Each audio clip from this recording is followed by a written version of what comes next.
Я говорю с тобой под свист снарядов, угрюмым заревом озарена.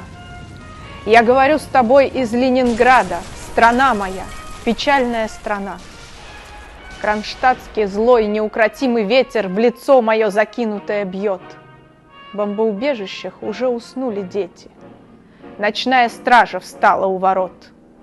Над Ленинградом смертная угроза.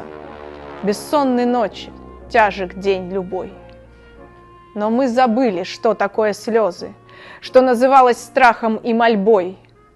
Я говорю, нас, граждан Ленинграда, не поколеблет грохот канонад. И если завтра будут баррикады, мы не покинем наших баррикад. И женщины с бойцами встанут рядом, и дети нам патроны поднесут.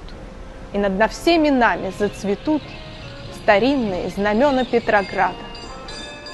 Руками сжав обугленное сердце, такое обещание даю. Я горожанка, мать красноармейца, погибшего под Стрельною в бою. Мы будем драться с беззаветной силой, мы одолеем бешеных зверей, мы победим, клянусь тебе, Россия, от имени российских матерей.